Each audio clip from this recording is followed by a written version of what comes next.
Hello beautiful ones, good afternoon, goddess sisters, how are you? Luanne Marine here. Monday afternoon, and I thought I would come on live. Each week I do a purpose message covering purpose, presence and profit. I want to take a special mention to all the beautiful sisters that have come on and joined us here.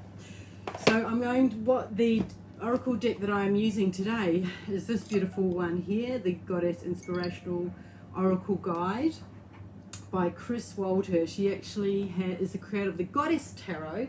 Haven't used these for a while. There's quite a big deck and very inspirational. So let's see what it is for this week. And big hugs and love out to those in Melbourne who are still locked down. I think we have an announcement today at some stage, so here's hoping, but keep that inner power going, right? We will get out eventually.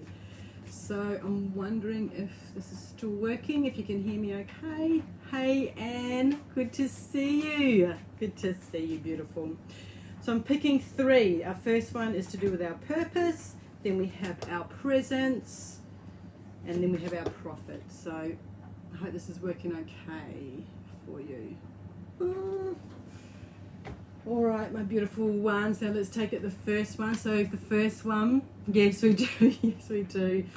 Big love to you. I can't wait to see your grandchildren again. Well, this is interesting. I can't even say her name. Ogboingba.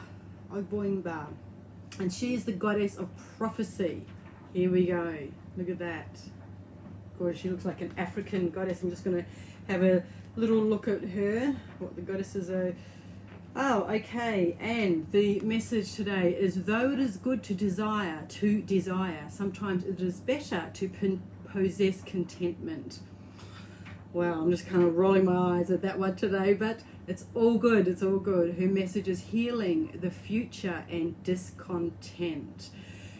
So there is a bit of discontentment around at the moment, not just for those in Melbourne, and I don't want to go down that path, but yeah, I think when we are feeling into the discontentment of our purpose, so this card is about our purpose, and I can't even say it, discontentment is a good thing, because if life was all peaches and cream and just cruising, and we have those times, we would never, I don't know, we might just get overweight and unhealthy.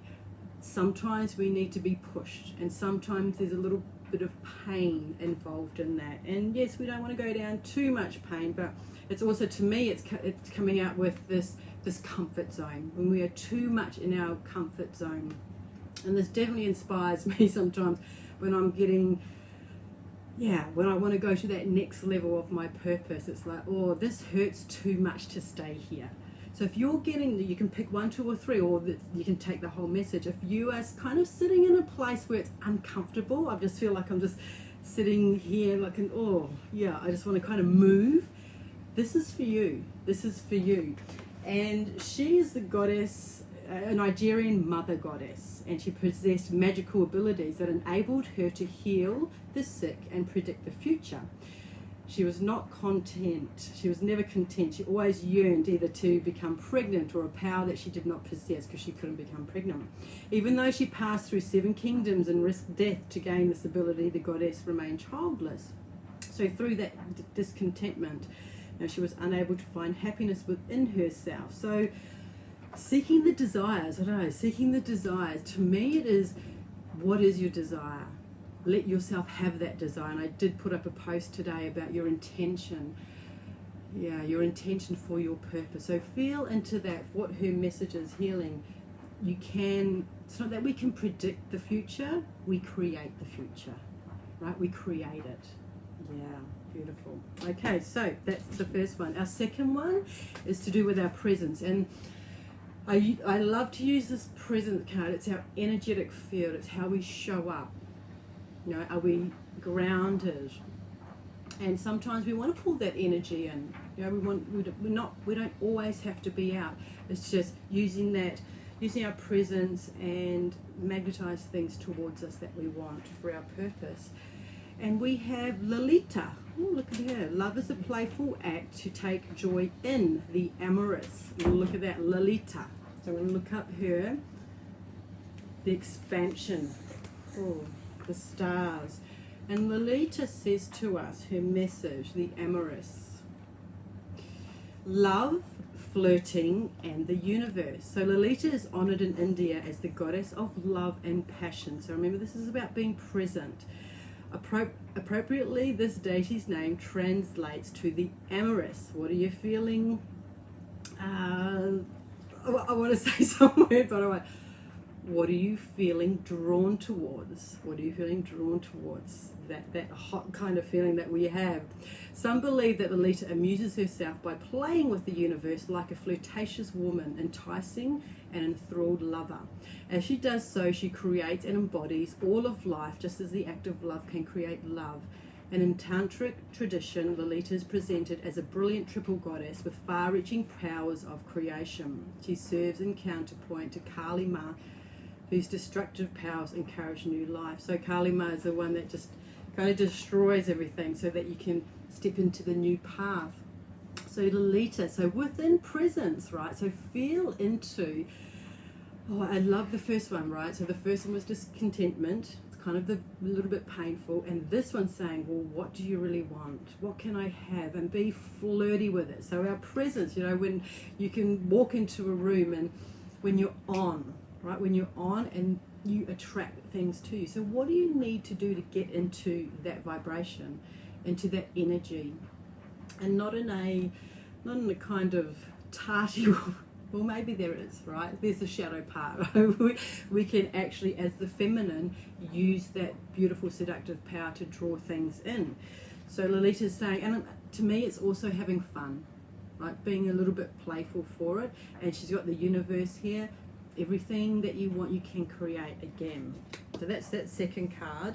And our third card is to do with profit, abundance, and it's Rhiannon. I love Rhiannon, the horse goddess. There she is on her horse, Rhiannon. Isn't there a song, Rhiannon? And her message to us is choose an action to reach your goal. Now is the time. And I think I'll put up the 3 pillars today as well. And so we have to have our goals. We have to have our dream, right? We have to feel like getting out of our comfort zone and really dealing with our stuff. Then we kind of want to magnetize and feel into our desires. And here is to take, her message is for us to take that action. To take that action. It's the time. So profit, abundance. I'm just going to read a little about Rhiannon. Where is she? And her other words are progress, happy endings, and desire. Well, these are all about desire today, aren't they? So she's a Welsh horse goddess, and she was presented as an unattainable enchantress dressed in rich gold. And she was looking for a suitor. So finally a prince called to Rhiannon to wait for him, which she did. And when he asked, why didn't you stop earlier? She was looking for him. She simply said, well, why didn't you ask me? And I'm just going to stop there, because that, you know, when we don't have our goals, or we don't have our pillars, or we don't have our rocks, I call them those dreams, that vision to go for, then the universe can't answer us. And to be really specific, one of my tools is I write down my perfect day, and I think I've wrote that before, and be really, really detailed. Be really detailed. Hi, Catherine. Good to see you, and welcome. Welcome into the Goddess Inner Circle. So she's saying, take the action. Now is the time, but get really specific with it. Get really, really specific with it. So we have the Goddess of Prophecy, the future. We have the amorous Lolita, and we have the action Rhiannon. So those are our 3 cards for this week on your purpose. I hope they make sense to you. Yeah, I haven't used that Oracle deck for a little while, so I hope that makes sense. And again, welcome to all the beautiful sisters. I will put this up on the blog. You can go back, and does it make sense to you? Does it make sense to you in any shape or form? So, oh great, Tina, you're working on something. Beautiful, beautiful. All right, my lovelies. Until tomorrow, I will see you then. Bye for now.